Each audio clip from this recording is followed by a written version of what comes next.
All right. Hey, good morning, everybody. I hope everybody is ready. Happy Valentine's Day. It is February 14th. I think it's February 14th, isn't it? I don't know where my phone got off to. There it is. Should be the 14th. Yes, it is. Happy Valentine's Day. Uh, it is a great day to have a conversation about having more of what you want and less of what you don't.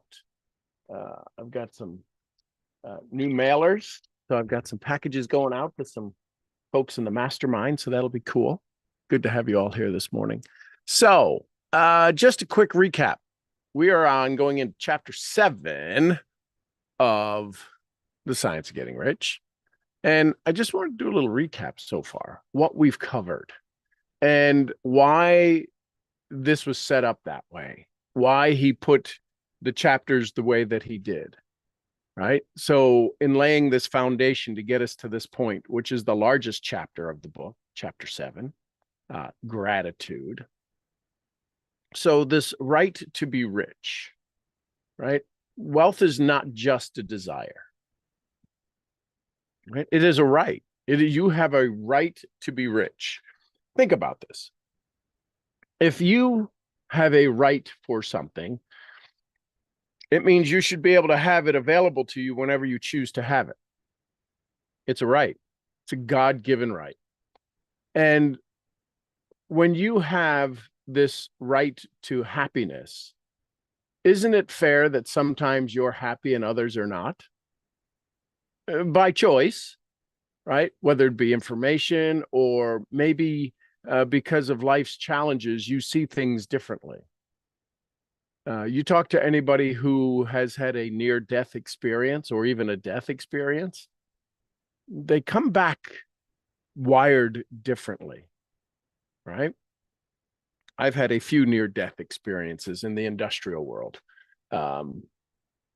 Really shouldn't be here, based upon some of the things that's happened in my life.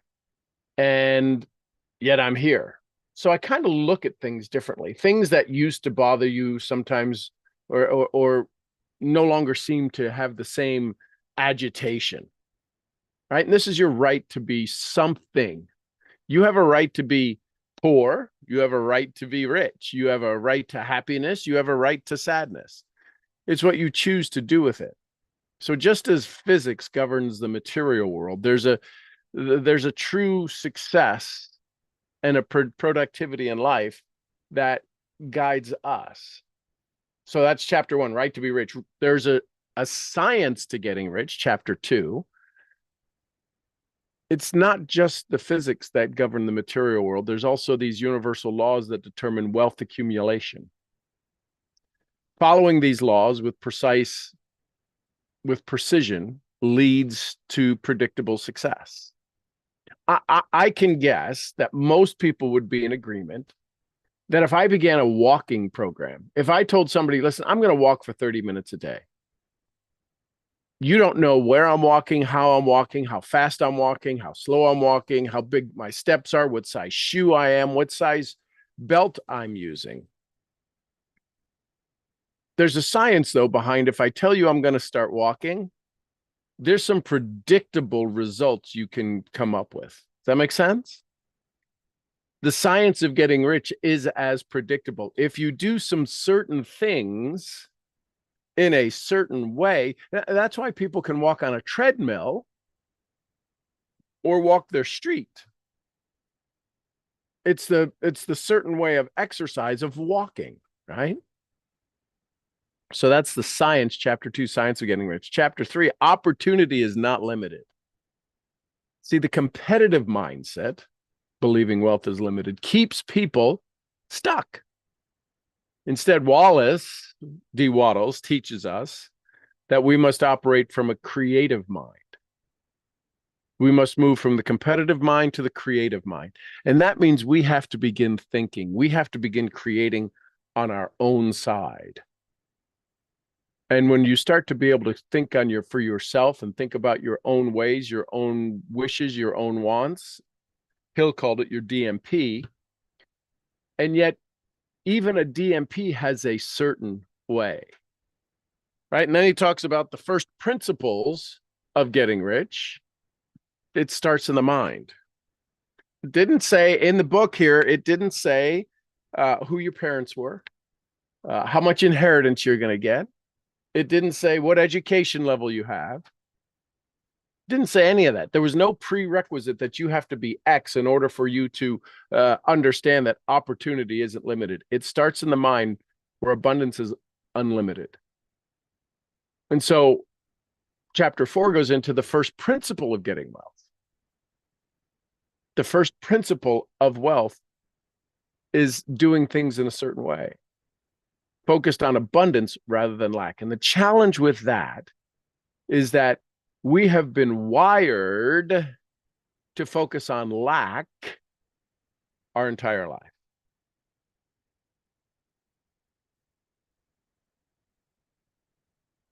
We don't have enough money. What are we made of money? What are we? Money grow on trees? We can't afford that. One day you'll have a good job, but then when you do get a good job, you're afraid to take advantage of it because your parents told you don't embarrass us. And if you make more money than them, if you have something more than them, if you do more than them, you're told that's an embarrassment. And that translates into our income possibilities as well. So thought is the first principle in getting wealthy. And it begins with a manifestation process. Well, I don't understand manifestation. The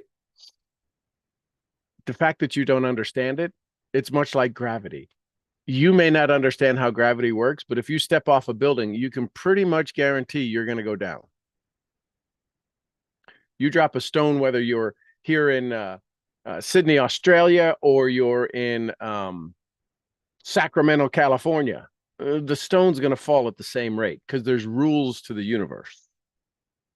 And if the rules to the universe can warrant us fully understanding how stones are going to drop any place in the universe, any place in the world based upon the level of gravity that exists, that's a thing. That's a rule. That's a science. That's understanding things in a certain way. And when you begin to understand manifestation in a certain way, your life will change dramatically. Right? Thinking alone is not enough. Acting in a certain way, chapter 5. Action must align with our thoughts. However, action without right thinking is ineffective. There's a lot of people who will check the boxes. Check, I did my post today and nobody liked it. Okay, when you understand that you're working on strategy, checking boxes for strategy and not for state, you'll be struggling your entire life until one day it'll hit you. It literally will hit you like a ton of bricks and you're like, oh my gosh. You'll understand what the certain way is. There's people who can take aspirin and never lose their pain. There's people who can go on a diet and never lose weight because it's part of their identity. They are looking at their life in a certain way. Their identity will rip the fabric of time and space to hold on to their unwellness, to their sickness, more than allow their wellness to show up. And then chapter 6, efficient action. Every action taken today must be done with purpose and effectiveness. Here's a dare. I dare you. I dare you to go to people you do not know and have them and read your goals to them. Do you think they'd believe it? Would they say, oh my gosh, this person is totally locked in, locked down, totally understands?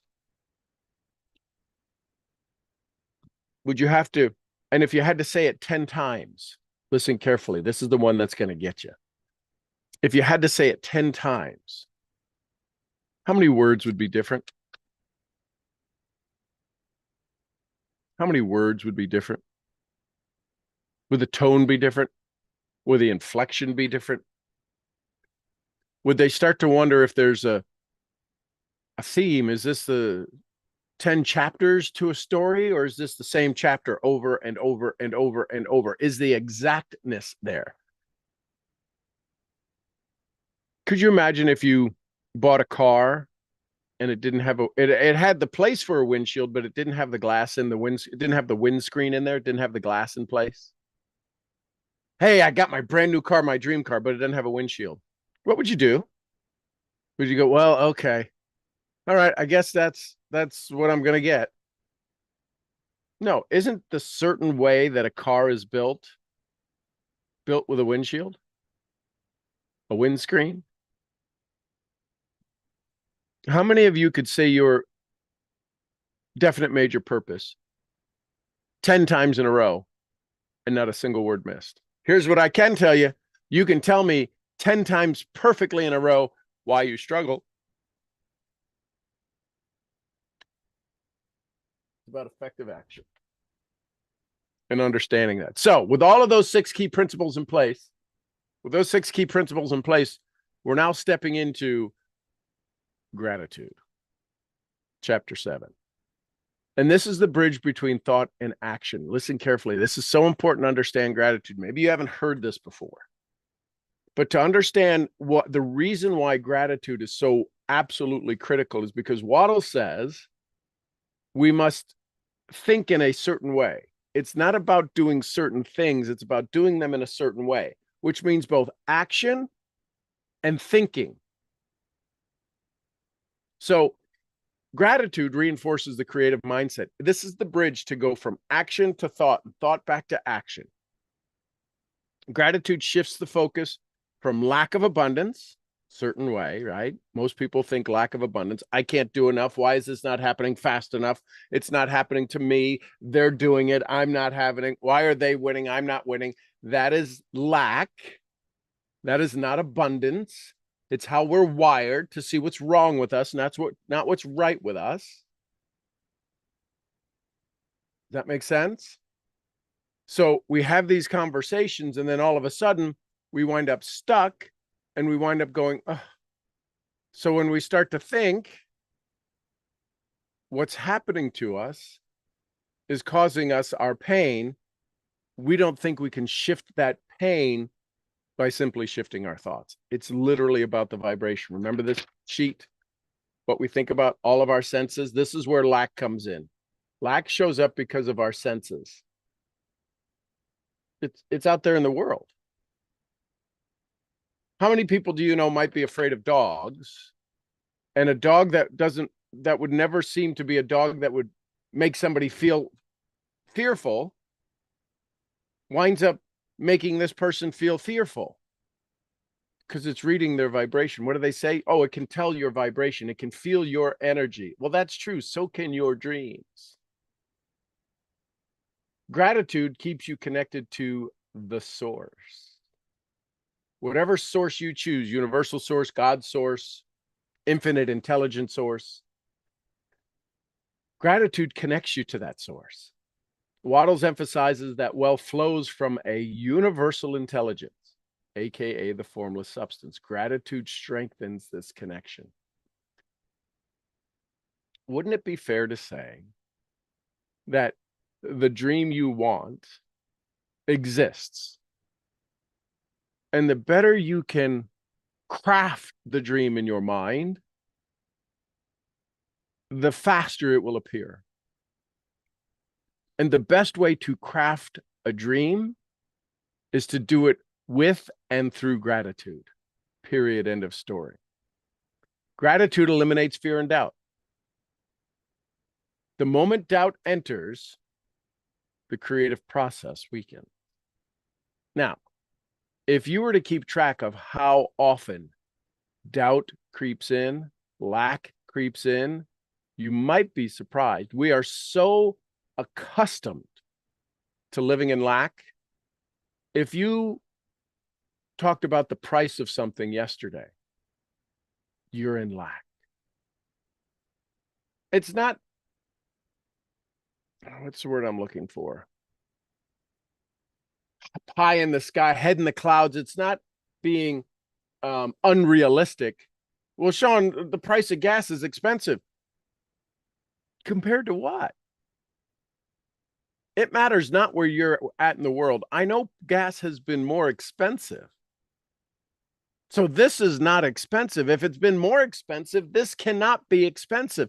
But if the price comes down and you keep saying it's expensive, that's sitting in a world of lack.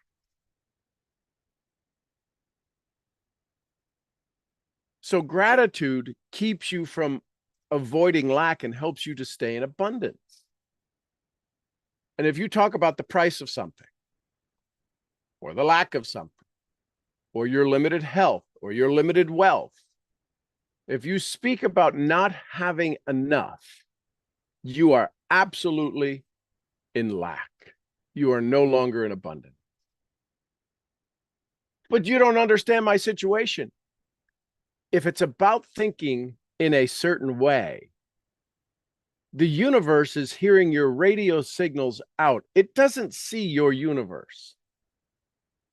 There's no eyes, balls looking at your universe. There's only the energy in the universe. And if you are describing to it what you see, it will match it in frequency. So let's dive into chapter 7, gratitude.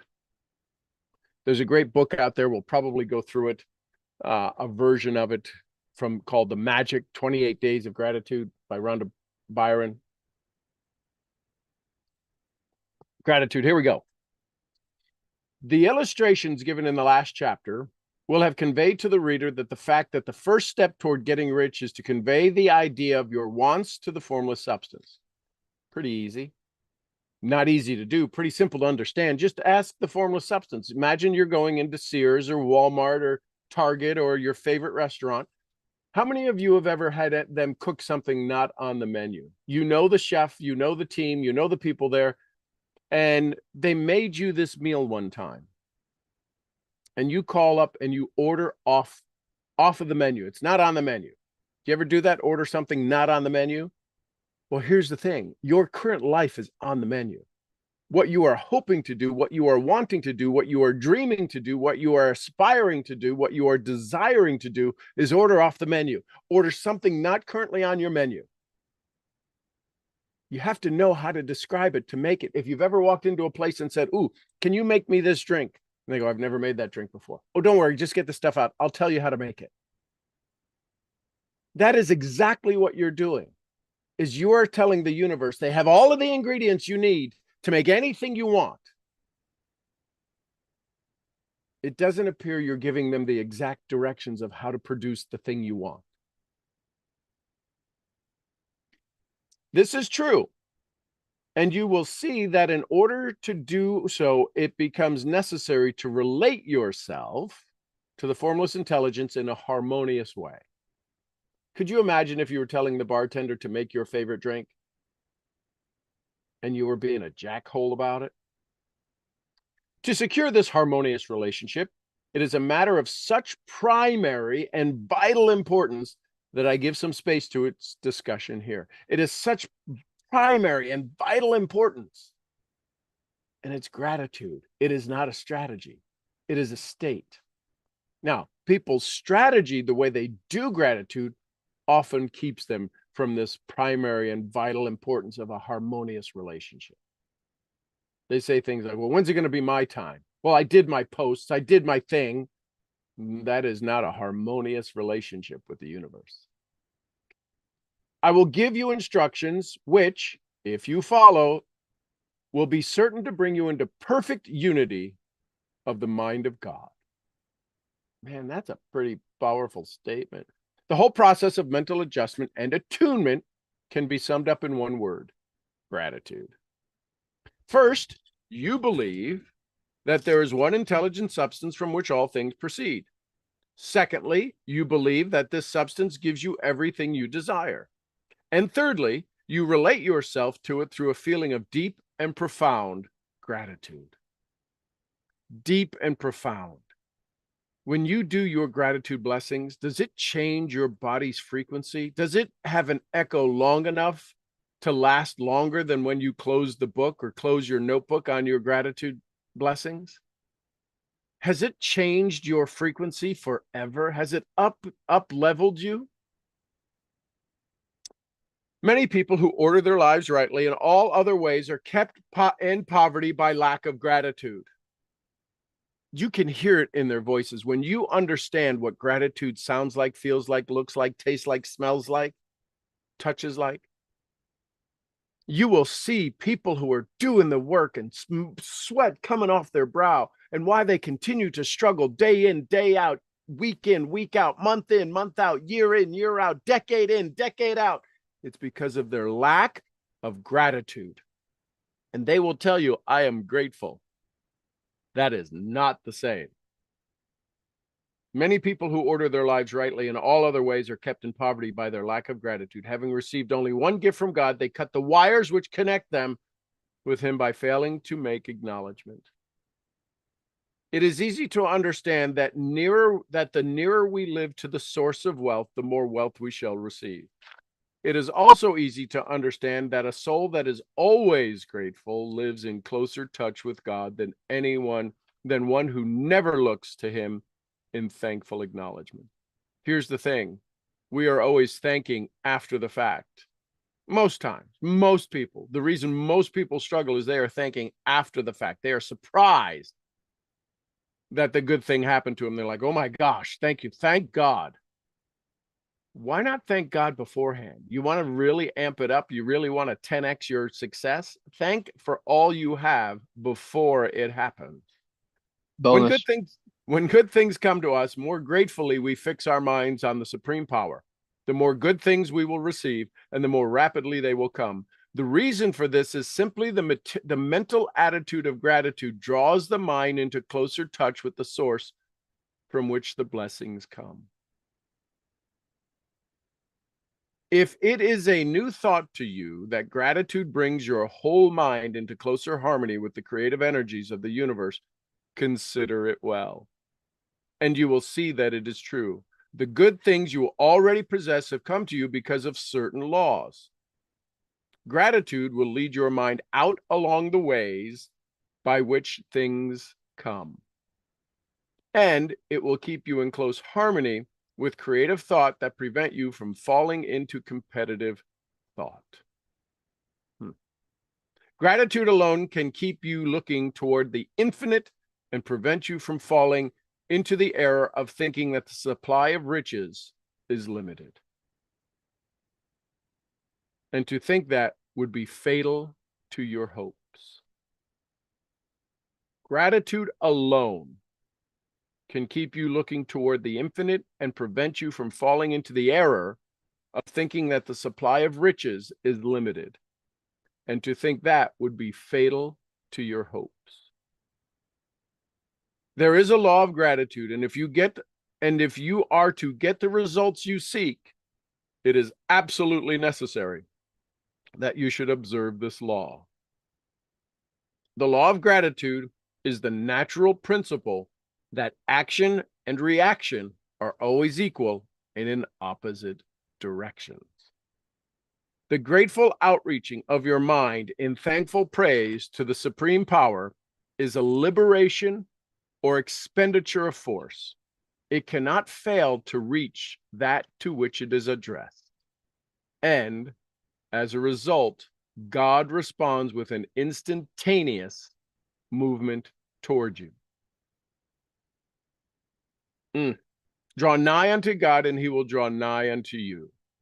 That is a statement of psychological truth. If you become thankful in this moment, God shows you gives you more to be thankful for. That's how this works. The second you say, not enough, lack, why did they do that? How come this isn't happening? You get exactly that. You get the evidence back instantaneously, because whatever you ask for, it shall be given. We have to become aware of our thoughts. And if your gratitude is strong and constant, the reaction from the formless substance will be strong and continuous. Why does this keep happening to me? Because it's strong and constant. Whatever is happening to you. Napoleon Hill talks about when you get your desire and you find the secret, your secret connection, aka gratitude, and it starts to flow to you, you will wonder, where the heck was all of this during all the lean times? Because during the lean times, you were focused on lean times. It's simply, when you understand the evidence you already have about what you think about and think about, you bring about, it is ridiculously simple. And you become almost childlike in its wonder. And if your gratitude is strong and constant, the reaction in the formless substance will be strong and continuous. The movement of things you want will always be toward you. The movement of things I don't need any more of that. Go away. I don't need that poverty. It will always be toward you. Anything you speak about will always be toward you. Didn't say positive, only positive comes towards you. It says all your actions, all your thoughts will be movement towards you. Notice the grateful attitude that Jesus took, how he always seemed to be saying, I thank thee, Father, that thou hearest me. It says many places he said thank you before every miracle. The miracle hadn't happened yet. Why was he thankful for it? Because he knew his Father would create it. You cannot exercise much power without gratitude, because it is gratitude that keeps you connected with power. But the value of gratitude does not consist solely in getting more blessings in the future. Without gratitude, you cannot keep from being dissatisfied with things as they are. Without gratitude, you cannot keep from being dissatisfied with the way things as they are. That means if you're not happy with where you are, you're not grateful for where you are. This is where a lot of people disengage. Well, that's just, I'm going to go back to work. I'm going to go work harder. When they say work smarter, not harder, work with gratitude, not without gratitude. But the value of gratitude does not consist solely in getting more blessings in the future. Without gratitude, you cannot keep from being dissatisfied with things as they are. The moment you permit your mind to dwell with dissatisfaction upon things as they are, you begin to lose ground. You fix attention upon the common, the poor, the squalid, and the mean, and your mind takes the form of these things. You will then transmit those forms of mental images to the formless. Thus, the common, the poor, the squalid, and the mean will come to you. Bob Proctor said, if you don't want to be poor, don't hang around poor people. If you don't want to be sick, don't hang around sick people. That thing about we're the average of the 5 people, where our income is the average of the 5 richest people around us, is true. Then why don't we upgrade our image, upgrade our conversation, upgrade our language, upgrade our dialogue?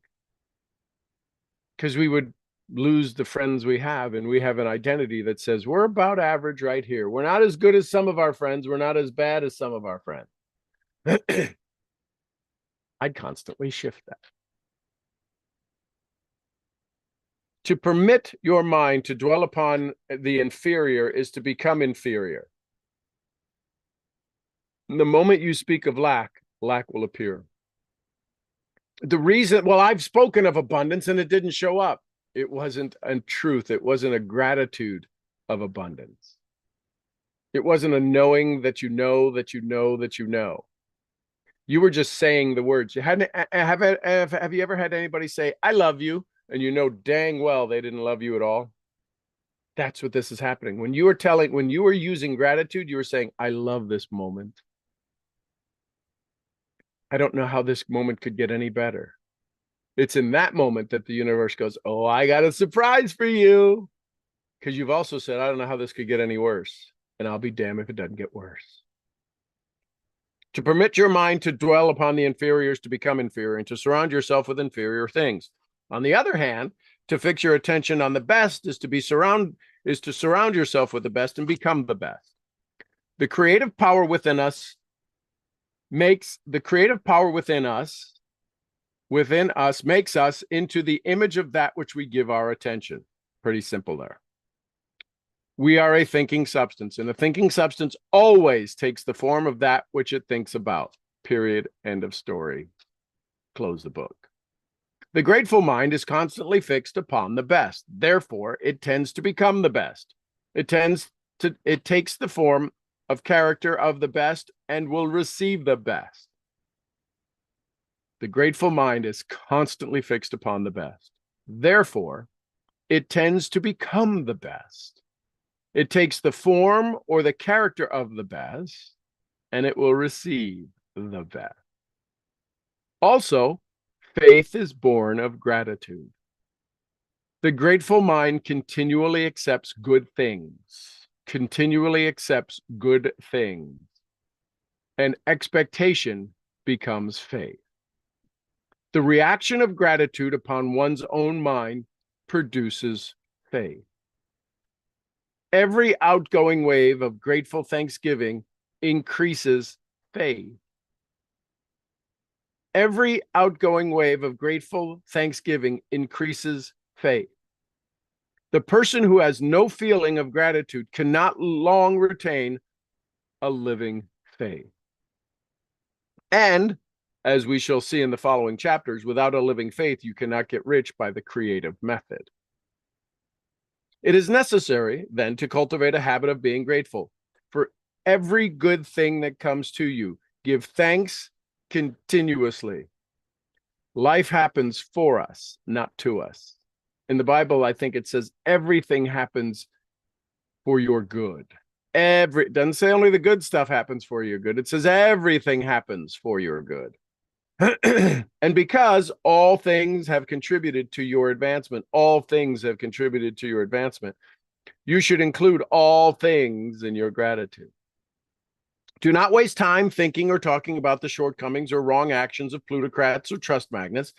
Their organization of the world has made your opportunity. All that you have received really has come to you because of them. Your current circumstances, good, bad, or indifferent, have brought you to this place of awareness. What a blessing. Do not rage against corrupt politicians. If it were not for the politicians, we should fall into anarchy, and your opportunity would be greatly lessened. God has worked a long time and very patiently to bring us up to where we are in industry and government. He is going right on with his work. I believe that he will do away with any plutocrat or trust magnates, captains of industries, and politicians as soon as they can be spared. Yet in the meantime, they are very necessary. Remember that they are helping to arrange the lines of transmission along which your riches will come to you. Be grateful to them. This will bring you into a harmonious relationship with the good in everything, and the good in everything will move toward you. Chapter 7. Questions, comments, thoughts? The big chapter. Oof. I love it, love it, love it.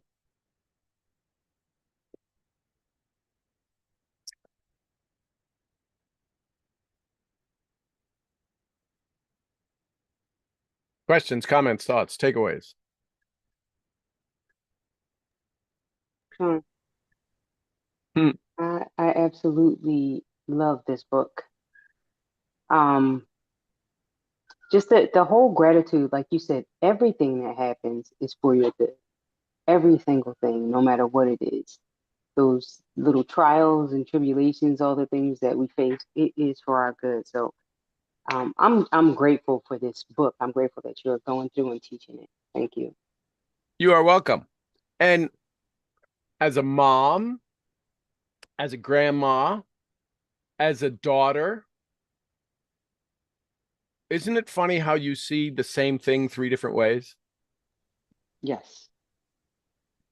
And then if you see the 3 different ways, you as a daughter, you as a mom, you as a grandma, what's bigger than the 3 different ways? Right? Imagine that there's 3 parallel timelines, because you're still a daughter, you're still a mom, and you're still a grandma. You have those titles, you have those experiences. So there's these 3 pathways, and they're running parallel. You happen to be jumping from timeline to timeline. Does that make sense? Yes. What's above the timeline? If you imagine if you're jumping into this one and then jumping into that one, out of this one into that one. If you jumped up, when you jump up between the timelines, what's up here? What's this platform to step on? The jump between. You don't leave your daughtership behind. You don't leave your momship behind. You don't leave your nana-ship behind. You just maintain a focus. What's above the three of those?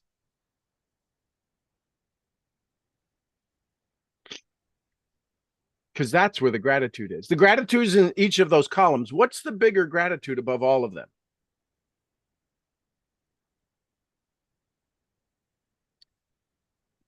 Might be worthy of some time. We have all of these titles. We have all of these names. We have all of these strategies that we've given ourselves. Mom is a title. It's a blessing. It's one of the most wondrously challenging, instantly grateful, gratitude receiving positions on the planet. Dad's pretty good. Mom's, I watch Michelle and Mason 21 years later. There's just a blessing. It's can't even describe it. I sit with popcorn and watch it in just awe. And there's something even bigger because Michelle is a daughter. Lost her mom when she was 18, 19 to cancer. So she has this lack, this missing. She's a sister. She's a mom. She's a wife. She has all these titles, and there's something bigger than all of those. And I get to watch that. What's that thing that's bigger in all of the things that you do, each of you, and all of the things that each of you do? What's that thing that's bigger? That's where your gratitude sits. That's how you access. That's how you bring it into all of your life. It's when you jump, when you transition, when you transform between this title and this title and this title and network marketer and side gig person and presenter and student and monthly purchaser and subscription purchaser and Amazon user and Walmart shopper. How many of you have you ever said, for lack of a better conversation, Walmart going, oh, I got to go to Walmart. Ugh. You transition into your Walmart shopperness. Or you're in the mall and you happen to walk by Nordstrom's and you're like, oh, I'm not going in there. That's just too rich for my blood. Right? Don't we transition? Don't we become all of these things 1,000 times a day? Kind of cuckoo for Cocoa Puffs, isn't it, when you think about it?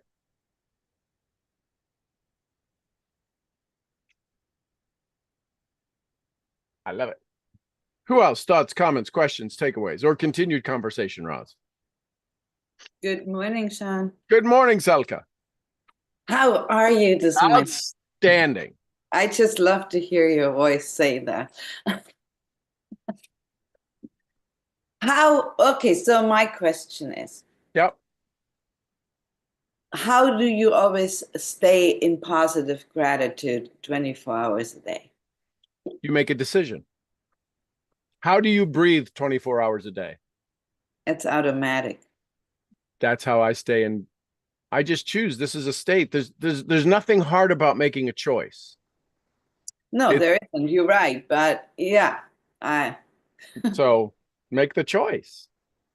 The challenge is, here's the challenge, is allowing the old identity to go away. What happens is when you make a choice, when you make a decision means cut off everything else. I cut off lack. I cut off. Now, does it show up sometimes? Does God test me? Do I ask to be tested? Yes. Do I want to be tested? No. I get tested. I asked for that either. But you did. It can't come to you. Nothing can come to you without you asking. Subconsciously, consciously, you may not even be aware that you're asking it. How many times have we ever done something subconsciously? You've ever driven home and gotten home and said, I don't even remember driving home. Yes. That is possible when negative things come to us. We say things like, well, I'm waiting for the other shoe to drop. See, I told you that was going to happen. I knew that was going to happen. That's because you asked for it. Of course you knew it was going to happen. Why are you surprised when it happened? So people that think negatively always have negative things happen to them. That's what yeah, absolutely. The challenge is that even in spite of the negative thinking, there's people who have good things happen to them and they see the bad part. They see the thing. This is where Wallace said even blockheads can get rich because it's about doing things in a certain way. How do we see evil people get rich? It's about doing things in a certain way. Yeah, I always wonder about that. Well, but they have their time coming to them. You look at people who are getting divorces all the time. They have all the money in the world and they have all the greatest relationships in the world. They're with the most beautiful people in the world and they get divorced. What? I'm sorry. It's not about money. Well, it is, or this, that, or the other. But everybody thinks that there's always more that's available. And until you realize the chasing of more only brings you lack. Do you think that social media makes that even worse for people? Because I don't think that. I know it. In the past, people only had what they could see within their community and everything. And now they can see the entire world and yeah. Well, but the entire world is lying their ass off. Well, and I think that makes it even worse because it does 100%. I mean, whatever people post looks perfect, and yes, you should not compare yourself ever, but you see this constantly, yes. And the challenge is that when people click like on a button, sometimes they're clicking from a place of lack. Most people. There's some people who click like who are in absolute bliss for the thing you're experiencing. There's other people who click like and say, boy, I wish I could really have a life like that. And in the comparison, as you said, they compare their life to that life and the universe goes, oh, so you don't like your life? We'll give you more of what you're thinking. And they stay stuck even more and they get stuck even more and they get, oh man, social media just makes me aggravated and frustrated. How? You're clicking on a two-dimensional screen. You're living in a three-dimensional world and you're letting a two-dimensional conversation disrupt and affect and destroy your three-dimensional possibilities. That is psychological. And that's a mind game. It's very crazy what you're saying. I mean, I see that. I generally always post uplifting posts, travel, great things, right? And very few people will comment. And if I post anything, the tiniest thing controversial, where people can be negative, oh my God, people come all out of the woodwork and try to say things that are not nice. So it's very strange to me. I mean, sometimes I don't even know who they are, never seen them. They're not even friends with me or anything, but they feel like they have to contribute something negative. So you're ready for the upgrade that's not going to feel good? Yes, I'm ready for the upgrade because I don't like that. So here's the thing. If we just follow the rules, just listen carefully, listen without judgment for just a moment. Okay. If you post all of the travel, all of the joy, all of the happiness, all of the fun, all of this skydiving and this, that, and camel riding and blah, blah, blah, and then you post a potentially controversial post and all of these people come out of the woodwork, if the law of attraction works, why did they all come out of the woodwork? They're attracted to negativity. Yeah, but why? They're directed to it, but what gave them the chance to be directed towards it? I did. So you posted it to offset all of your joy. That's the upgrade. That's the hard part, is that it wasn't really that controversial. Yet But it we became maybe it didn't, but hang on. Yeah. It became controversial because the part of you that was succeeding needed to get knocked down a little bit, and you needed a way to lose your energy. And you do this by posting these things. Well, that's not my intention. Consciously, it's not. Subconsciously, it is. This is why when we become aware of how we sabotage ourselves, I promise you, if the next time you post one of those, if you did a post like that and you elevated your energy to such a level of joy and happiness before you posted it, those posts wouldn't show up. Guaranteed. It's about frequency. Imagine turning the radio station. You're listening to Silka 101, the Happy Jams.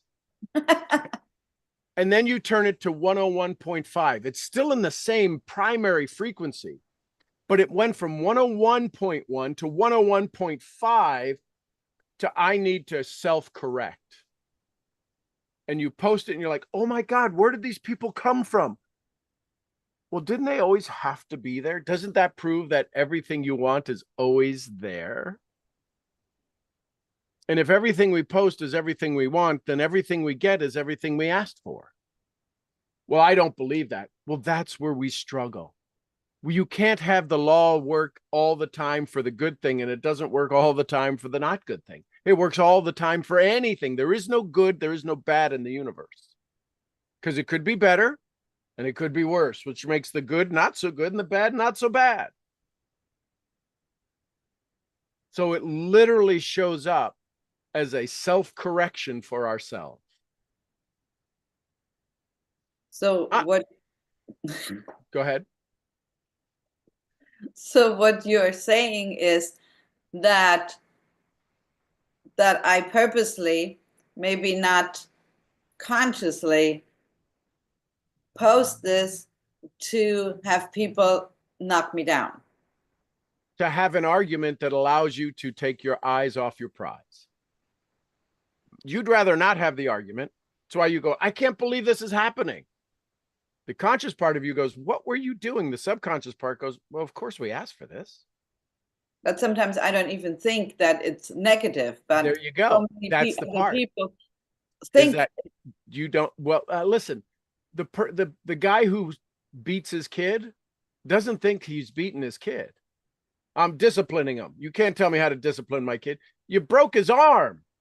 Well, he needed that. What, right? I'm saying, but there's people. No, yes, there are people like that. You are totally right. Yes. So when you say, well, I didn't even post it as negative. Well, of course you didn't.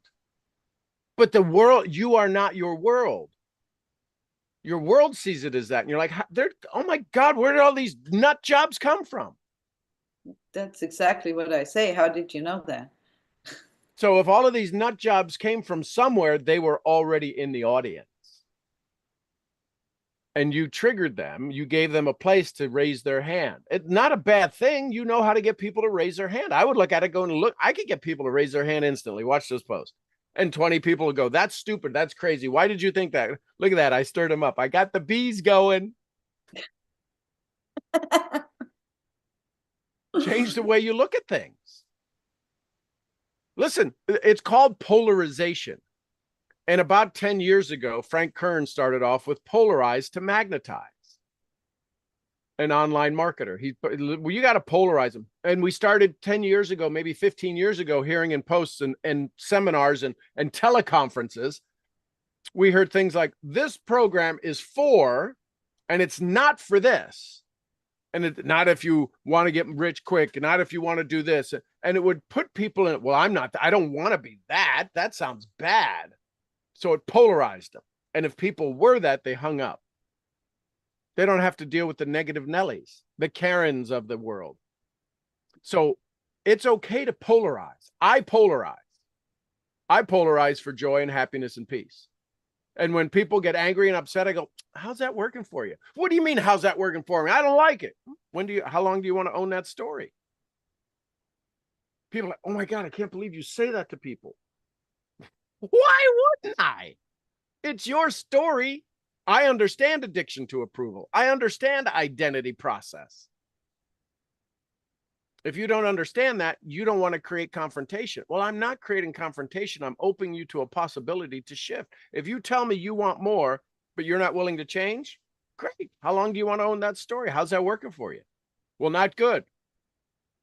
Do you think there's any lesson you might learn that would shift that? I doubt it. Anything else before I go? And you smile like that. Because I've got to keep, listen, when you're in the face of the demon, the devil, the lack, the doubt, the fear, whatever you want to call it, you better smile. Because otherwise they can find a way in.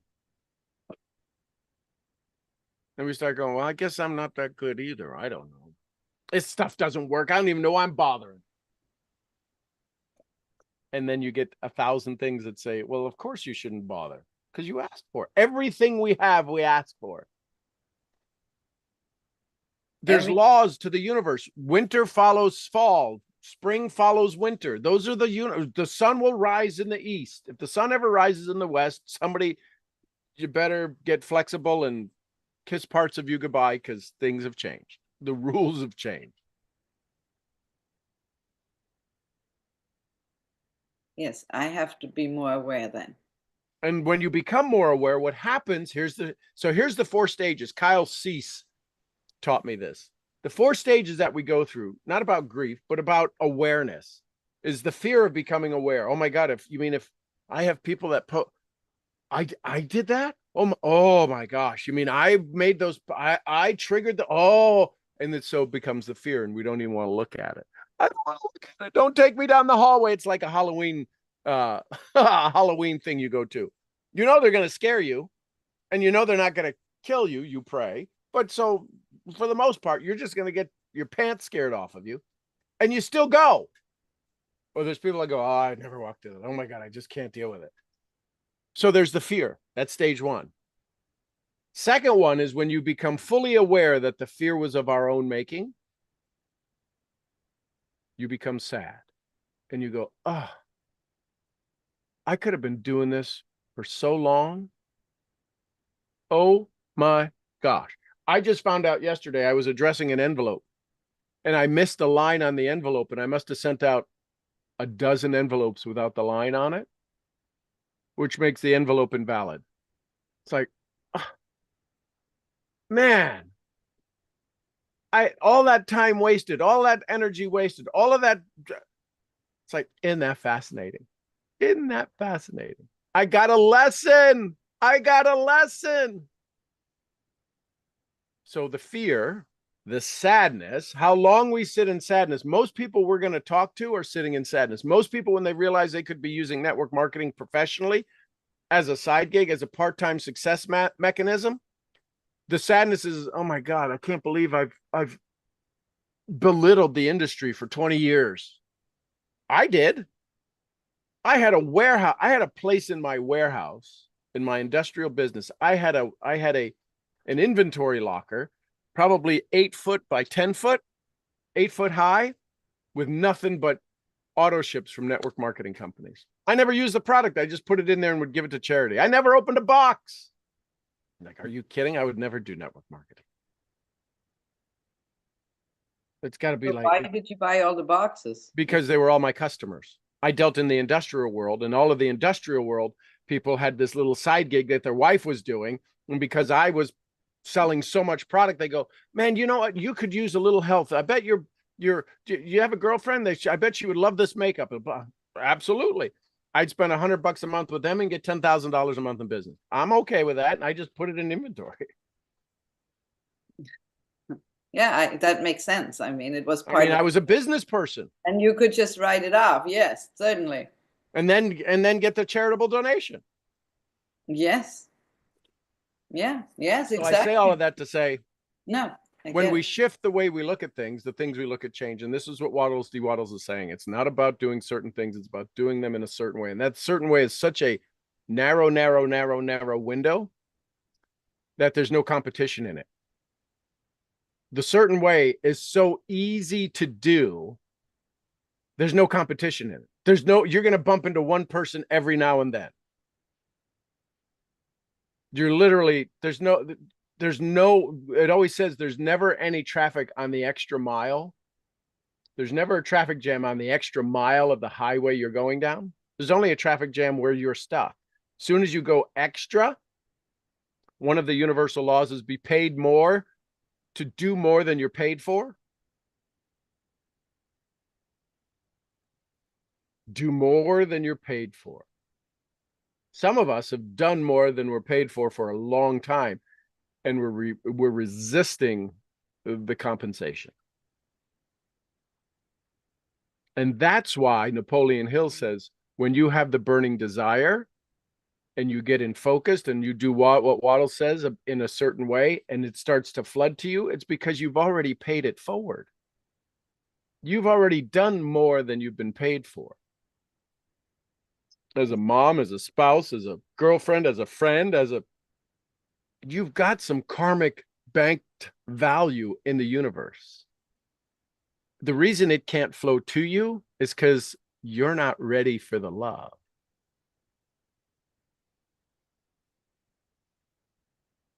All of these little things that, oh my God, now that makes sense. So there you go. Yes, that makes sense. And I hear what you're saying. I have to just figure out how to transfer this to my network marketing business, because in my German business, I do things much differently than other people do. I Sure. teach differently. So, and it works much better. Sure. So I totally understand what you're saying, to do it in a certain way, because I never thought of that before till we started reading that. So I'm aware now that I can, and I've always said I do things differently. So yes, I do things in a certain way, which is much differently, which is very successful to learn the language, because it makes more sense to people. Mm-hmm. So how can I transfer that to my network marketing business to do something? What are the 10 things you do different in your German business than other people? I teach the alphabet. That's the first thing I teach. Okay, so you teach fundamentals. Teach fundamentals. The Okay, so let's building just block. start there. So what are the building blocks of network marketing? Not of your business, of network marketing, of the business model called network marketing. What are the fundamentals? What are the ABCs? Maybe that's where I lack. What are the ABCs? Well, we're a business of conversation, not convincing. Yes. Okay. So when you meet somebody, do you ask them, how can I be of service? No, I've never asked anyone that. Well, there's your first building block. Somebody wants to meet you, sit down with you, scheduled an appointment. They're showing up. How can I be a bit? Oh, I thought you were going to tell me your stuff. I got a lot of stuff I could tell you. What would you like to learn first? Well, I don't know. Now you understand they haven't a clue. Well, would you be curious to find some answers to something? Yes. What would be the thing you'd want to, it's called prospecting, but we want to prospect them from pain, not from pleasure. Do you have enough money? No. Do you have enough time? No. Then you should do my business. How the hell is that going to work? Why are you such the guru of time and money that I've never met you before? And so now you built this wall that's 1,000 miles tall, and you think you're going to chip away with it with a compensation plan that gets you to 7 figures. It ain't going to work. That's why 98% of the people struggle in our profession, because they hear a story of what could work for you, but I don't know how it's going to work for me. That's why most people don't spend more than 60 days in a network marketing business. Yes, they think they should be millionaire in 60 days. It's because we let them think that. I know. When somebody goes, I'd like to make $5,000 a month. Awesome. Tell me, when's the last time you made $5,000 a month part-time? Well, never. So what, and you probably have the qualifications. What are the qualifications you currently have, you think that exist inside of you that would allow you to make a part-time business, make $5,000 a month? I don't know. Would it be okay if we readdressed, we reassessed what it is you can expect from this business? Can you make $5,000 a month in this part-time business? Oh my God, yes, you can make $5,000 a day part-time. Yes. But they don't have the skills to do that. Not yet. They have the desire. This is where we need to understand ready, willing, and able. There's people who are ready, they're willing, but they ain't able. They are not going to give up their old identity. That means, yes, so what we tell them is probably not very good, because they think all they need to do is reach out to some people, and they reach out to their friends, and then their friends all tell them no, and so they quit. Well, you said the same word in there a couple of times, which is why people struggle in this business. We tell them. They tell them. Yes, This ain't a because telling that's how business. I was taught Well, to tell them. So sure. I'm learning different now, but if somebody would have taught me differently, 5 years ago, I could have started learning better, And because so right now, so what you just said is step 2. I could have been doing this so long ago, right? Fear. Step 2, what you just said is, man, if somebody taught me this 5 years ago, my life would be different. Great. We're in that phase. Now, the next phase of the 4 phases, fear, sadness, is excitement. I can do new. Yes. And in the new, then becomes the new normal. Yes, that's why I'm so grateful that I found you. Love it. Thank you, thank you, thank you. You're welcome, welcome, welcome. Who else? Thoughts, comments, questions, takeaways, take with yous? I do. This is Ruth. Hello. Hi, Ruth. Good morning. Good morning. So a few clarifications needed. Sure. So 4 stages of awareness. The first is the fear of being The aware. fear of acknowledging it. Okay. The second one is creating the sadness, because I am aware, and it makes me sad that now I know. Oh my God, I could have been doing this so long ago. And then what's number 3? Excitement. Oh my gosh, I get to change. Most people never get out of the sadness. That's their identity. Got it. If they couldn't complain, right? Those are the people that say, well, if it wasn't for bad luck, I wouldn't have any luck at all. Okay, goofball. Oh. And then the last one is The new having normal. the awareness and excited to change and actually do the change. Well, it becomes the new normal. It becomes right. That's where the old Irish expression comes in. May the best of your yesterdays be the worst of your tomorrows. The first time I say that to people, I watch their head just go, oh, what? How could the best of my yesterdays be the worst of my, oh. I start with a new level of best, and then I can go from even better, best.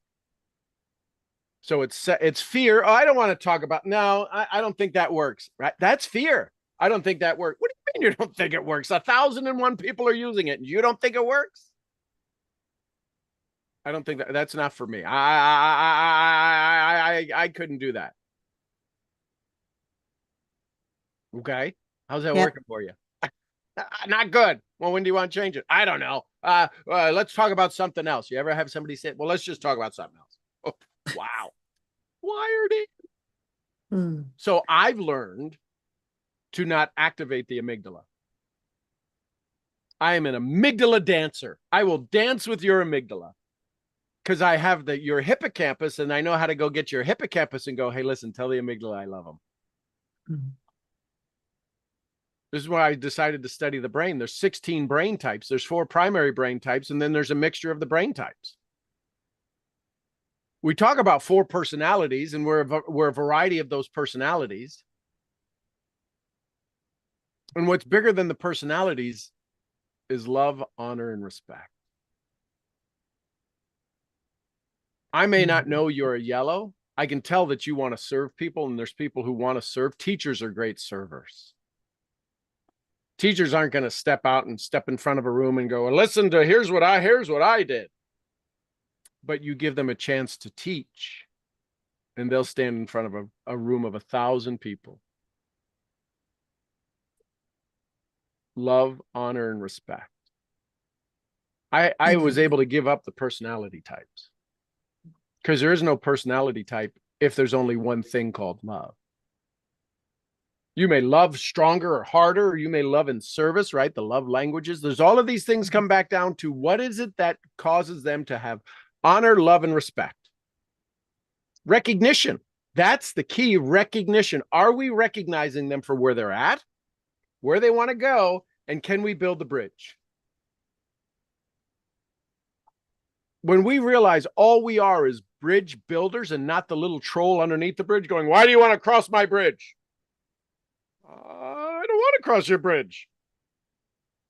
We exact a toll on people. You got to do this. You got to do that. When I realized I'm a bridge builder and somebody came up to me to an objection, oh, I don't have time. Time for what?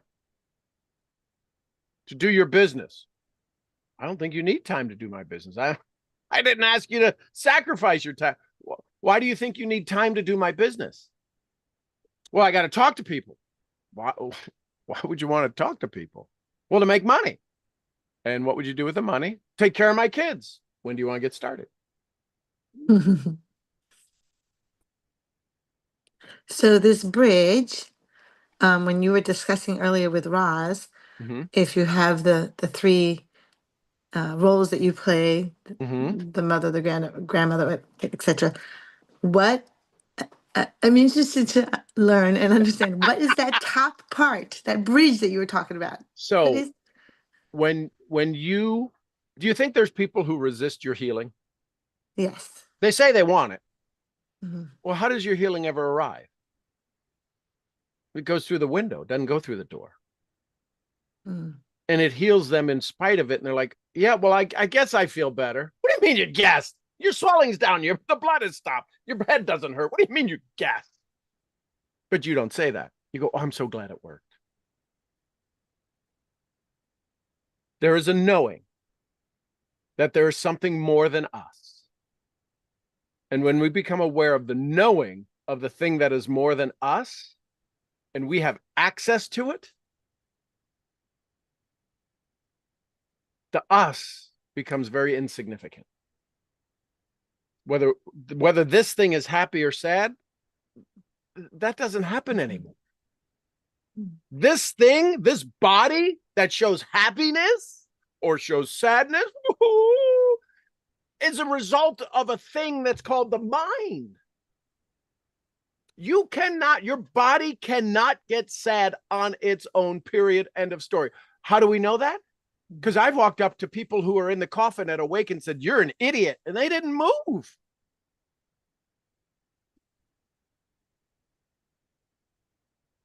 They're dead. The thing that made them is no longer there. It's said that we have Einstein's brain in a jar somewhere. Why doesn't it work? Because Einstein ain't with it. So this thing that is us, all of these words, all of these entities, all of these alphabets, all of these languages, all of these different things that we have, blah, blah, blah, blah, blah, blah, is nothing without us. But yet we let this, the body, oh, my neck hurts. Oh my God, my shoulders hurt. Congratulations. That's an energy that you put there. And so what happens when I have this pain here? I call up my friend Heather. I call up Ruth and I go, I got a pain here. Okay. Do you still want to have it? No, but I can't get rid of it. It's why we need cooperation, not competitiveness. There's people, right? When you go work out in the gym, there's people who complain, who compete on how sore they are. Oh my God, it was leg day. I crushed it. I tore it up on leg day. Oh, my legs. Who cares? Why are you complaining about what you don't want? But that's where they get their significance, in the pain that they exist.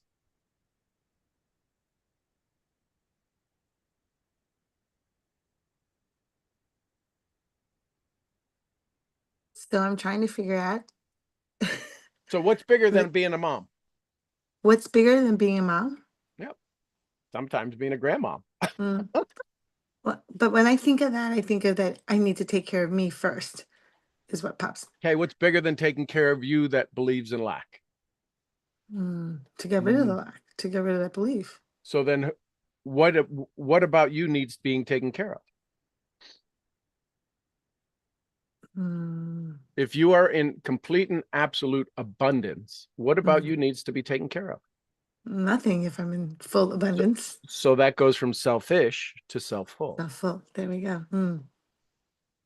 So now you can be self-full as a mom, as a wife, as a business partner, as a speaker.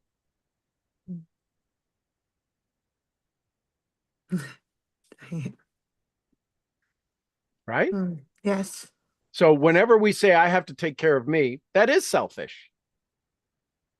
Until the awareness of that selfishness turns into self-fullness. I have to take care of me so I can be available for all. Yeah.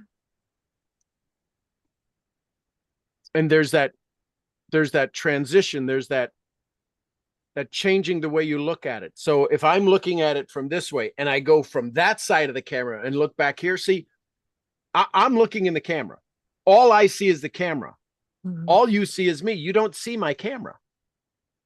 I don't see your camera. All I see is you, and you don't see you. You only see a reflection of you in a two-dimensional world, but you exist three-dimensionally. So becoming aware of this two-dimensional body in our three-dimensional world can get you a little squirrely. When I walk up to go see Gizmo, I know it's like, okay, again with the sheep, and he's running around. I can tell what state he's in by where his tail is at. And his tail is only that big. And when he sees me, if it goes straight up, I'm like, oh, he's excited. And when I get closer and he starts jumping around, it's like, okay, he's excited. But if people just see him jumping around, like, oh God, he's going to ram me. And if somebody says he's going to ram me, he's going to ram the fence, he's going to hurt me, what do you think happens to Gizmo? He can feel that. Oh my God, they want me to hurt them. I want to be friends with them. I'll hurt them. That's what they're asking for. And they get hurt. I look at it, and if you've ever seen the meme to where it says it's a ram and a goat or something, or a ram and a dog, and the ram, the sheep jumps up on its back legs like it's going to really headbutt it. And it goes, when you meet the kindest, gentlest sheep, and it goes, and boop, and just barely touches the dog, or it hits the little kid and knocks the kid down, just barely touches them, like, boop, and the kid falls down. How did it know to do that? That's a bigger story than I'm aware of. All I know is that God gives us senses. So what's bigger than momness? What's bigger than selffulness? That's where your energy resides. You have access to the universal source of endless energy. What's bigger than selflessness? Where do you go to be able to give so much? And why is that okay for them and not for you? I'll be over here behind the wall. Why is it okay, right? And this one hit me hard probably a decade ago. Why are we willing to save the masses and leave our family hungry? That one hit me. It took me out for about a week because I was so lacking in the psychic income. I had monetary income. I was so lacking in this space to where people would, oh, you're so amazing. Oh my God, I can never do what you do. Listen, I'm just here for you. I want to serve. Let me know how I can be of service. 2 o'clock in the morning, 3 o'clock in the morning. I'll travel all night. I had to grow up. I was using that probably 5 years later. Yeah. I heard Larry Thompson one time say, oh man, he says, we got to go have our cats pet us. We got to go have our kittens pet us. I'm like, what are you talking about? He's like, well, you go see those people, right? This is when I understood what Lisa Grossman says, is that go where you're needed, not where you're wanted. Oh, I went where I was wanted. Oh, because needed was confrontation. I needed to get better at my understanding human nature, because otherwise it was confrontational. Why are you doing that? That's stupid. Why are you doing that? Why are you not following up? Why are you? And I was constantly doing the why. I would tell me your why. No, why are you being an idiot? Probably not the best way to motivate people. It'll move people, but So what did you shift it to ask when you asked your question so instead of why? was today a 10 or today a 2? It was closer to a 3. What can I do to help you make it a 10? I don't know. Is it okay if we go seek a solution? Jim Rohn would say, hey, let's go do this. Not you go do it and I'll go do me. So it was about, how do we become a partnership? I can match you step for step. I can stay a half a step ahead of you, but I can't stay 2 steps ahead of you. Mm-hmm. So I had to meet them where they're at. What do you like about where you're at? What do you don't like about where you're at? It's the T-bar, right? What do you like? Mm-hmm. What do you don't like? And that's when my mentor taught me 20 years ago. So which one of those 2 things would you want to try first? I don't know. That's why I'm talking to you. I know. And that's why I'm giving you a suggestion. Which one of those would you like to try first? I don't know if either of them are going to work. Great. Which one of those 2 would you like to try first? Well, neither. Then let's come up with 2 new things. Mm-hmm. But we were so wired. Most people are so wired. Just tell me what to do. Man, I was good at telling you what to do. I ran multi-million-dollar businesses. I had 100+ employees. I could tell you what to do in a heartbeat. Snap a finger, I could tell you what to do. And it was a pretty damn good thing. But if I told you what to do, I later learned that's me being responsible for you, not to you. Mm-hmm. So I decided I'll just be responsible to you. Let me know how I can be of service. Now, you promise you're going to be on my calendar and you're going to say, I'm going to do this, I'm going to do that, and I'm going to do this. And you don't do that, you got to work to get back on my calendar. Mm-hmm. Go do the things we talked about. I can't tell you to do step 7 if you haven't done step 2. Mm-hmm. That's why I repeat a lot of things. And if you can say the things you repeat a lot of the times in such a way that people can gain different levels of the same thing, that's why you'll hear people go, I now understand what it means. Are you ready for the love? Same thing I've said for the last 2 decades. But every time you gather what it means, you now see what it means at the next level. Mm-hmm. Oh, now I get it. The same words. It's your awareness. When I allow you the chance for you to understand that you are growing you, Mm-hmm. now I become the guide and not the guru. Oh, guru, tell us what to do. Tell us how to think. Tell us how to pray. Tell us how to wish and want and manifest. You probably have a way that works for you. Let's see what works and what doesn't work and decide which one you want to use more often. Oh, that means I have to do all the work. I can't lift your weights. I do push-ups every day. I don't know if anybody else's arms are getting stronger. Anybody else's arms getting bigger because I'm doing your push-ups? Doesn't work that way. Mm-hmm. But yet we get into this business of personal sacrifice and wanting to help people, and we've lacked so much in recognition. And when somebody goes, oh my God, you're so special, oh, let me buy your program, let me get you in the package, you don't want to do your auto ship, I'll cover this month. Trust me, $80,000 my first year in debt. Nobody can spend more than I spent. I mean, maybe you can. I wouldn't recommend it. $80,000 my first year in debt. Because I loved it. That's what I paid. That's how I paid people to love me. I wouldn't recommend that. You got to be really rich to do that. It's called Hollywood. Anyways, we'll go on to another topic. Okay, those are my 2 clarifications I needed. Thank you. Did they help? Yes, they did. Okay, what'd you learn? What'd you like? Now I know the 4 stages of awareness. I learned that. I understand better now about the overriding, or the, it's not over. I mean, you call it the bridge, but for me, it's a whole nother, like I'm looking from above, looking down. Right. Elevated awareness. Oh, okay. That's a good word. Yeah. Yeah. So I feel like I understand it, but I'm not sure I totally grasp it completely. Okay, so the part of you that understands it is now in a dialogue with the one that doesn't want to agree. What happens if you agree? You no longer have the resistance, That's which is true. a whole identity. Mm.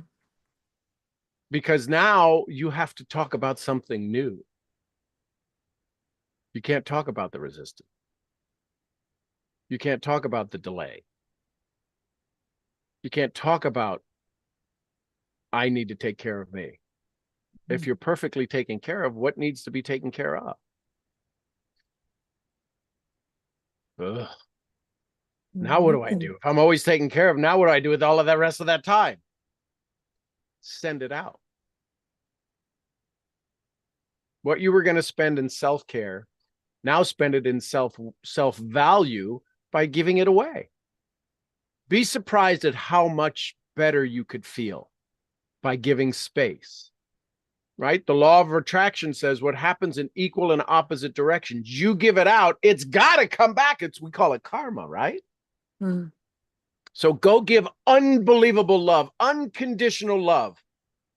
You could start with yourself. You might be surprised and be in tears just looking in the mirror. Yeah, you've done that work before, haven't you?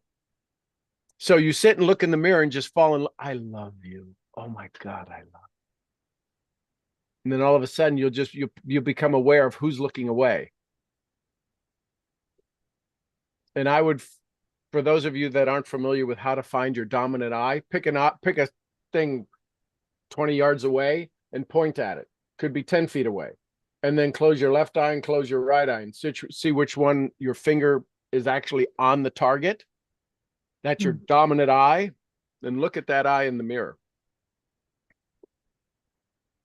You want to go squirrely real quick? You'll be like you're looking at in somebody's window, like a peeping Tom. Oh my God, I shouldn't be looking at this. It's literally, it's the funnest thing you'll experience. Yeah, most people are right eye dominant, which is why I'll look at people in their right eye. Now, you don't like Gestapo them and you're like, I believe I'll ask the questions and you will answer the questions. You do it with love, honor, and respect. You give them a chance. About every 6 seconds, you give them a chance. You look away or they look away. Now, if they look away, I don't have to look away. Most people are always looking away.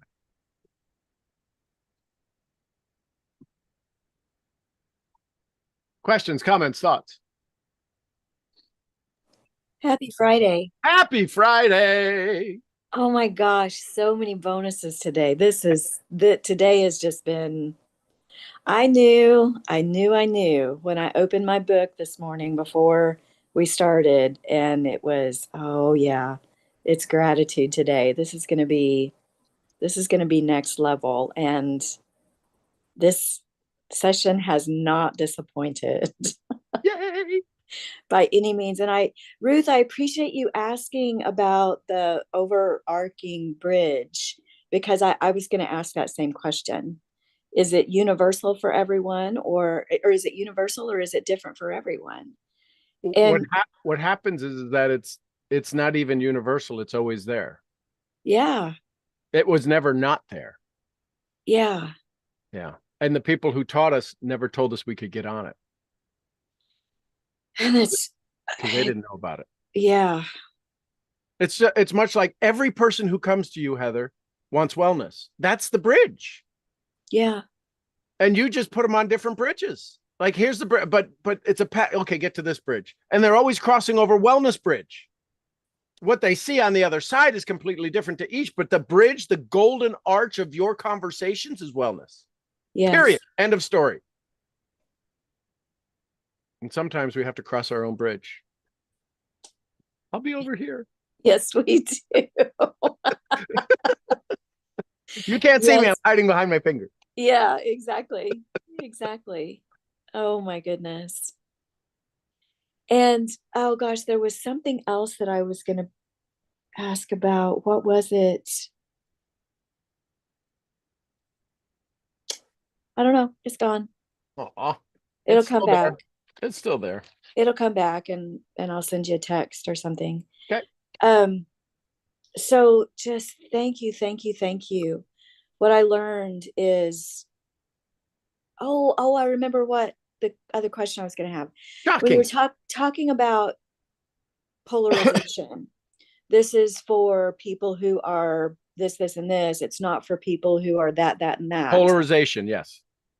So is that another way to think about niching your business? Mm-hmm. Okay. I'm looking for the people who are ready, willing, and able. There's a lot of coaches out there who will work with you if you're ready and willing, and they'll take your money, even if you ain't able. There's other people, they're able and they're willing, but they're not ready, and they'll take your money. That's why they do a $39 package. Sure. Right? So we have to understand that there's a price to everything. And our price that people pay, the only reason that people pay a price, listen carefully, this is going to shock some of you, is so they can spend time with you. Yeah, but I sell an online product. Because they don't want to pay to spend time with you. They want to have a part of you, but they don't want to pay. If they're spending time with you, that is a premium. Oh, that is a bonus that just smacked me. So when they come to you, and that's why your retreats are more, that's why my retreats are more than my daily programs. That's why my mastermind is more expensive than my daily call. Because you get to spend more time with me. You get to ask me questions. So when people get to spend more time with you, you have to figure out how do I allow people, Kyle Wilson says, let them raise their hand. People who say, I want to spend more time with you. Great. Here's the fee. They know they're getting something special. The challenge is we're not always communicating with people who value their time, which is why network marketing, we always sponsor down. If you just join me in business and you don't value your time, you're not going to go talk to people who really value their time and money. The secretary isn't going to go talk to the CEO. The CEO talks to the secretary talks to the guy who sweeps up, and the guy who sweeps up talks to the guy who takes care of the garbage, and the guy with the garbage has got nobody else to talk to. Because they're doing it through psychology versus community versus psychographic. They're doing it via demographic, not psychographic. Psychographic is the way you think. People who are rich want more rich. People who are poor want more poor, and you can't convince them otherwise. Until wow. People who are sick, you can't make them healthy. Right. I've had this for 20 years. Well, you're probably not going to be a good client for me because I will get you healthy instantly. Compared to 20 years, I will get you healthy instantly. My products will help you get healthy instantly. The question is we probably have to work on your mind so that you can allow yourself to be healthy. Because what are you going to tell all of the people who know you as sick for 20 years now that you're healthy? What are they going to say? They got nothing to talk about. Right. Why does every alcoholic know people who drink, but the alcoholic is the one who had to go to rehab, but the ones their friends all drinking going, oh my God, we can't drink around you. Never said that. But there's people who, well, I'd prefer you didn't drink around me. I'm a recovering alcoholic. You ain't recovered, baby. You're just delaying your relapse. Same thing with poverty and wellness. You're just delaying your relapse. That should go on a t-shirt. Yes, it should. You're just delaying your relapse. Let me know when you're ready to no longer have a relapse. I am the relapse proof mentor. Bonus. Wow. See, and that happened an hour and 90 minutes in. The good stuff doesn't come right away. Yeah.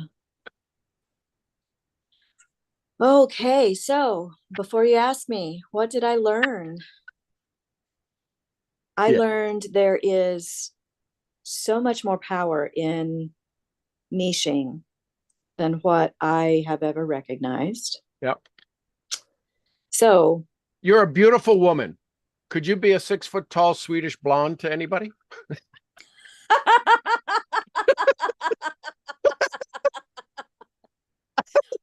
only in their dreams. Only in their dreams. Only in my dreams.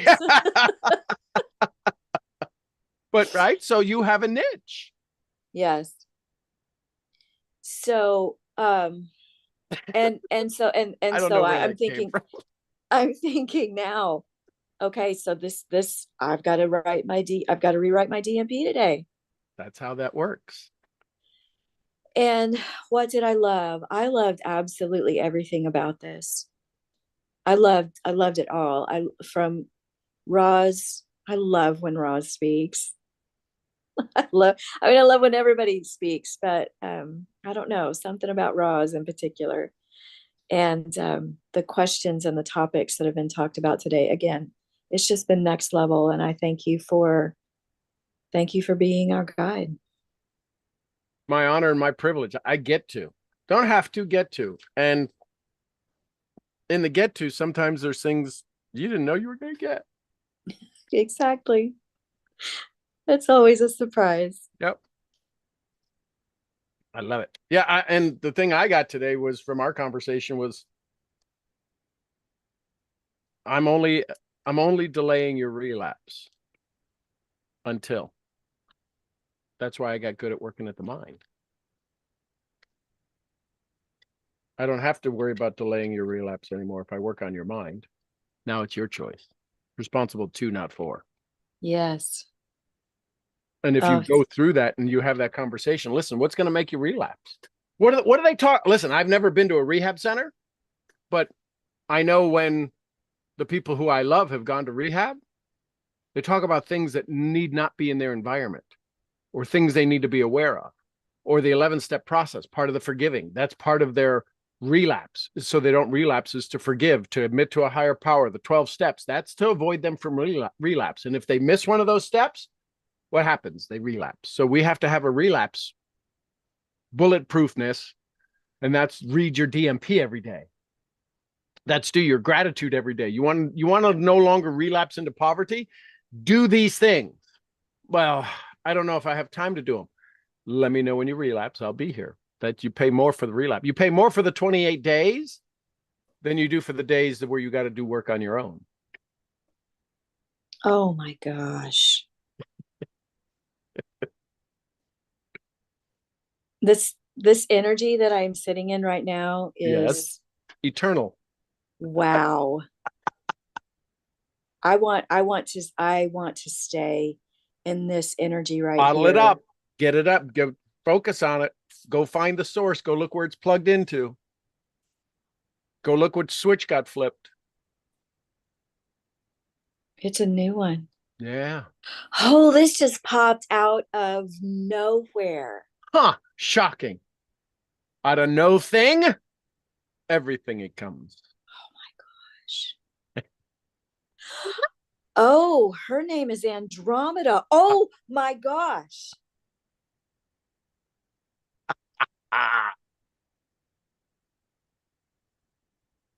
Well, I know what you're doing today.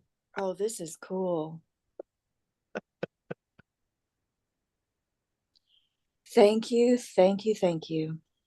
You are welcome, welcome, welcome.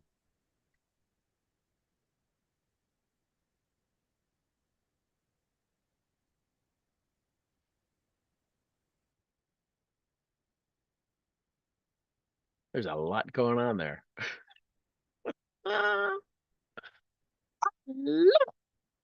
Hey, AJ.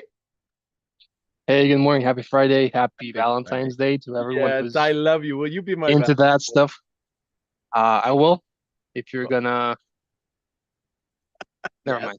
Anyway, never mind. I will be looking forward to seeing the replays on the weekend because I missed out on a couple of meetings. However, I did compensate with an awareness, a couple of them actually. Mm-hmm. I want to say that something weird is going on. No.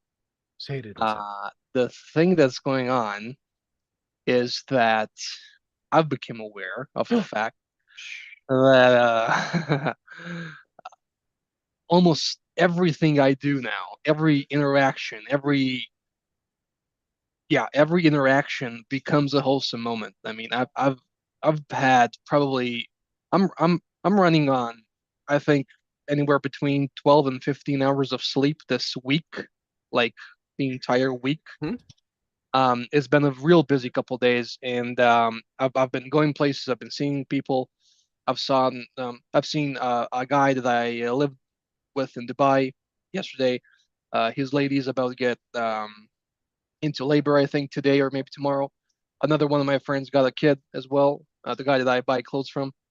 Um, it's just been, wholesome moment after a wholesome moment after a wholesome moment, and it's it's just like I also had a couple of moments with myself yesterday. I did some grooming. Men skin Men do skincare as well, right? So I did some grooming, and I was looking at myself in the mirror, and I thought to myself, I'm looking pretty today.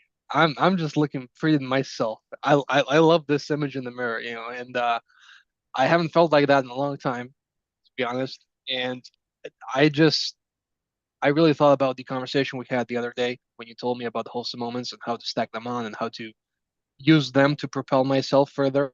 And I want to thank everybody for their input today. Um, all of y'all's inputs were just amazing today, and kind of stacking up and stacking up and stacking up and stacking up on everything that has been going on this entire week. I've decided what to do regarding the visa. I decided what to do regarding business in the future. Just things are just lining up, and blessings are coming to me from all around. In my trading business, in the personal development business, since we are in business now after the mastermind. Uh, it's just good things coming to me from all parts of the world, and all sideways coming to me, front end, backwards, upwards, whatever. It it's just so good, and they're stacking, and I love that. I really love that. I really, really, really, really super duper love that. And I'm really looking forward to creating more of these moments. If that makes sense. I'm really trying to squeeze out all of the joy that I can from every one of these moments. And like I said, I've noticed that interactions have become deeper.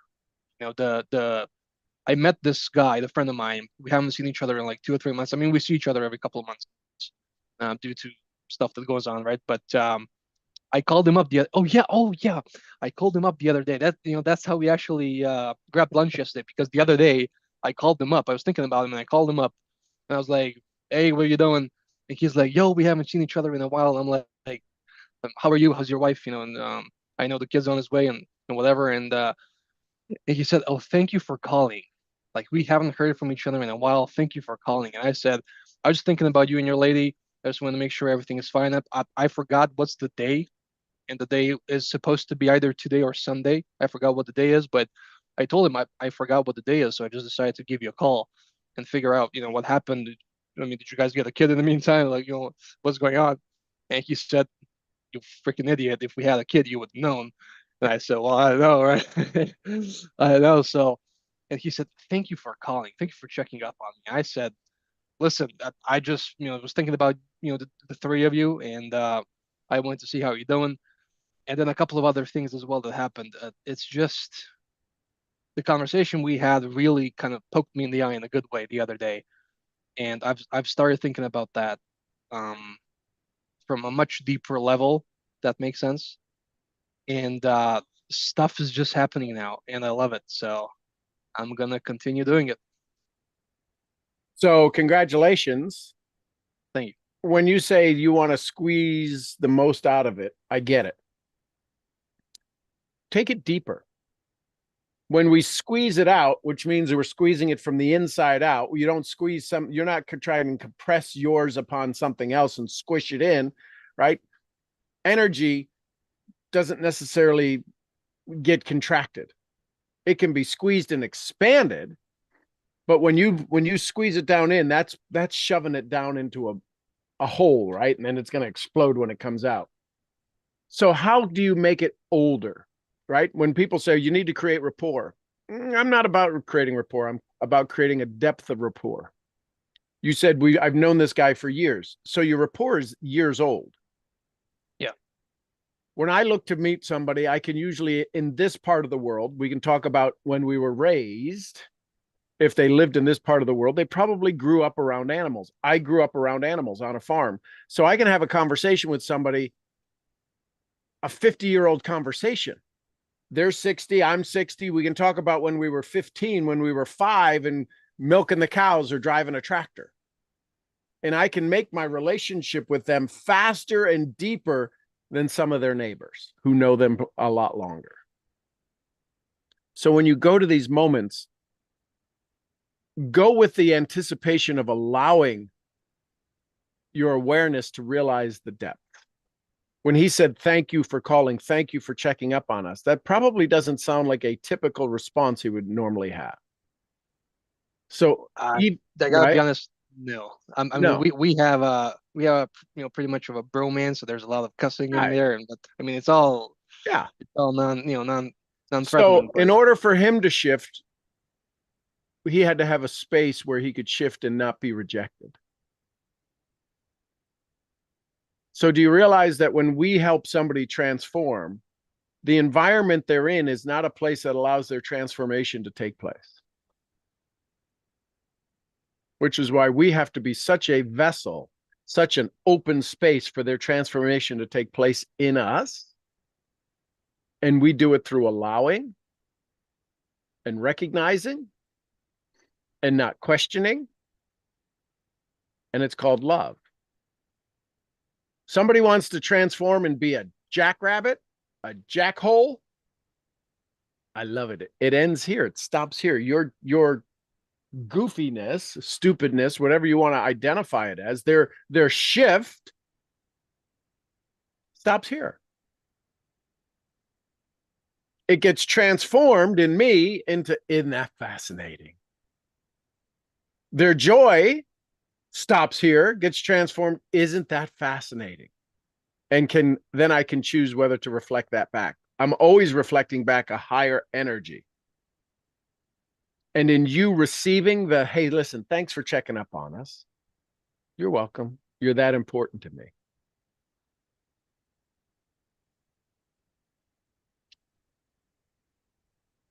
Makes sense, man. It's very cool. Like, I mean, I'm really loving this.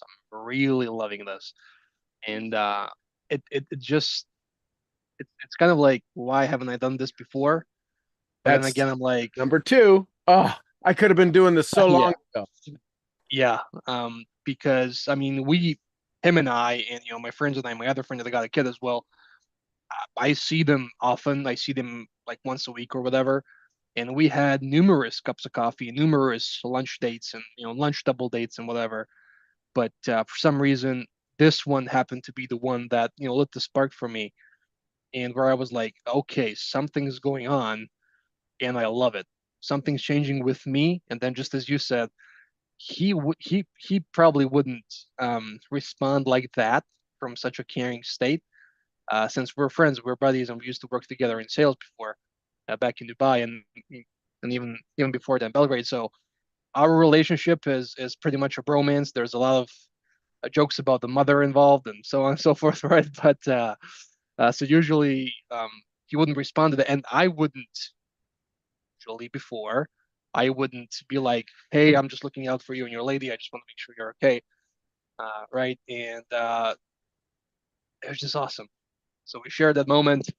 My friends that I told you about, they said they're supporting my work with you now fully to the fullest degree, right?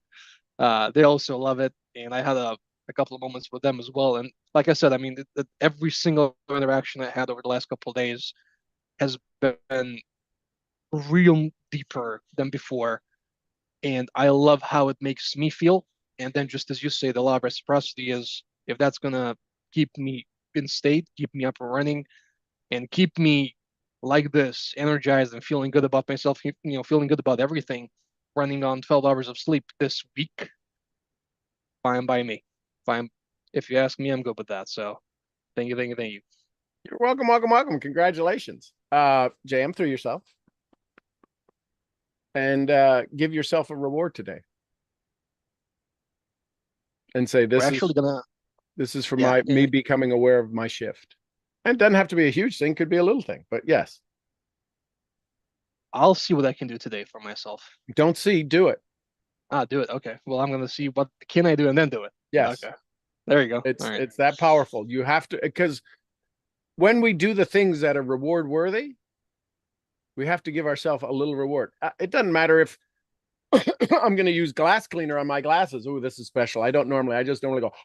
But if I got a little spray bottle and ooh, that's special. And then we need to make something special so that it's different, so that our body sees us rewarding our body. Because it's our body that keeps us stuck. It's not our mind. We all have dreams and goals. It's not in our mind. It's called neuroencoding. It's our body won't let us do it. It's why we fidget. It's why we do all of these things. Awesome. Awesome stuff. One more thing I forgot to mention, just one more thing. My brother called me up. He's in a bit of a rut as well, needs some money. And I told him, I'm not going to give you any money because you're an idiot.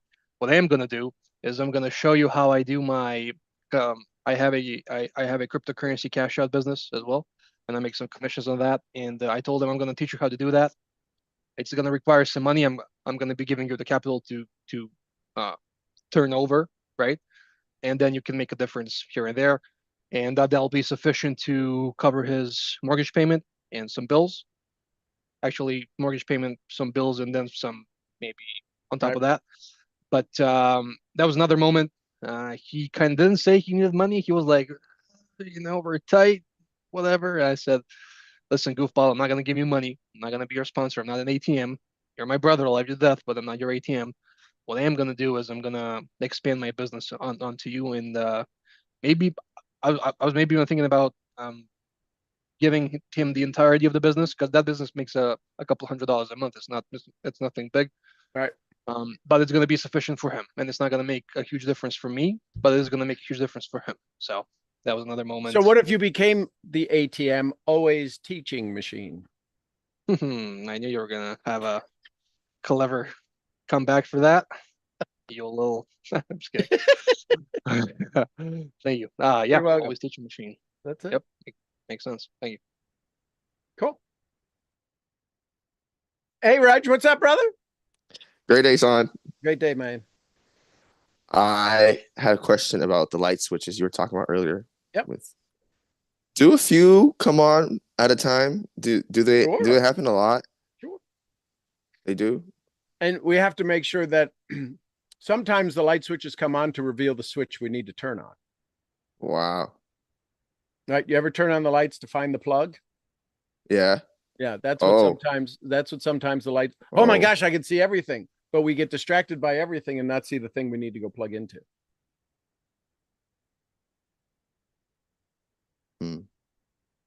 Okay. That was my only question. Okay, cool. That's a big question. Thank you. Okay. Thank you. All right, everybody. I love you tons. May I quickly ask something else? Sure. Okay. You always say, are you ready for the love? Yes. And I say yes, but I'm realizing maybe you meaning something different than how I am understanding it. Okay. So when you say that, what is it you exactly mean? What does love mean to you?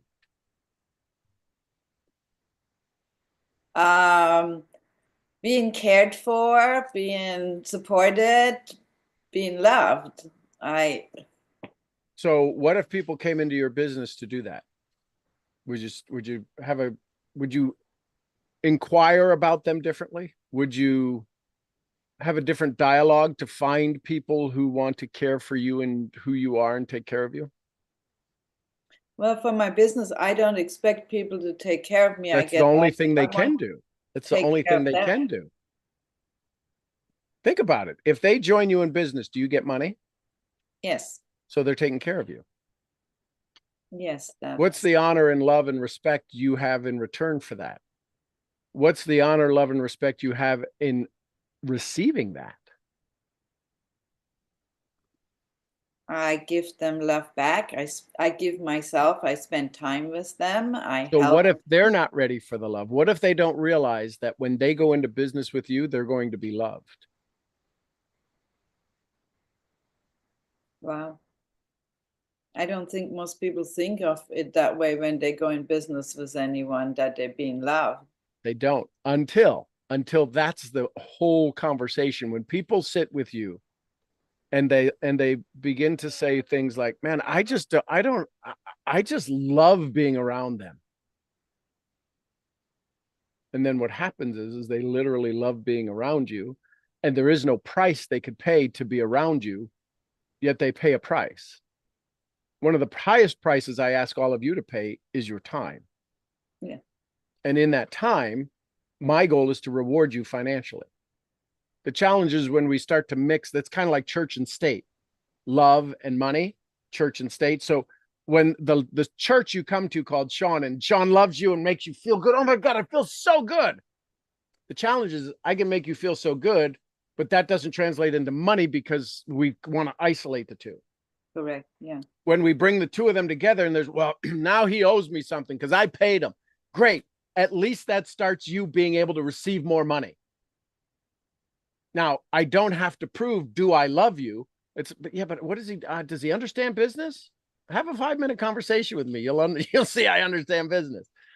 But to teach you how to do business, the strategy of business in a certain way requires a transformation on your part that says, am I going to be safe when I transform into this certain way? And am I going to be rewarded? Am I going to be acknowledged at a very, what's the word that I'm looking for? A very fragile moment in my life when I decide to do something different. Oh my God, this isn't the way I've never done this before. I know, let's do it together. And if I don't have that recognition, if I don't have that ability to have trust, then the business never changes. And it's just like, that's another thing I spent money on, because there wasn't a level of trust when you spent the money to know that you would get it back and then some. So that's this relationship. So when I go into business, when somebody needs to come into business with me in network marketing,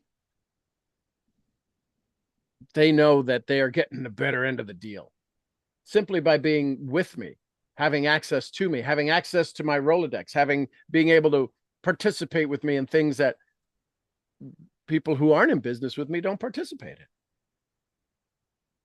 So what's the value add each of you bring to your clients? What's that something special that they can only get from you? Me. And mostly that's your story. Well, and also me. I mean, that's your story. All of you. Yeah. Yep. Your warts, your love, your beauties, your scars, your wounds, all of that stuff. The challenge is Brene Brown says, nobody gets to hear our why without our permission. In this business, in network marketing, we constantly are drilling people. Tell me your why. Tell me your why. We have no permission to hear their why until we do. But most people don't know how to get permission to hear somebody's why. We just force it out of them. So how do you give permission? Do I have your permission to help? Do I have your permission to make you feel uncomfortable? I see. Yes, I get it now. Wow. Love it.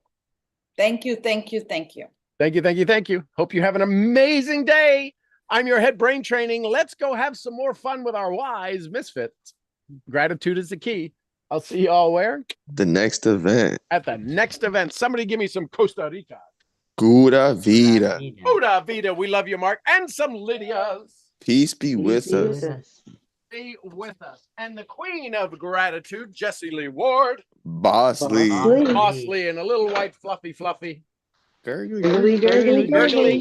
We love you, too. All right, everybody, go have some fun today. Tomorrow morning, 8 a.m., we're going to go into gratitude a little bit more, and we're going to go into the 3 timelines that affect us most. Okay? Love you tons. Valentine's, everyone. Love you. Happy Love you guys. Valentine's Day. Peace, Love you all. family. Have a great day.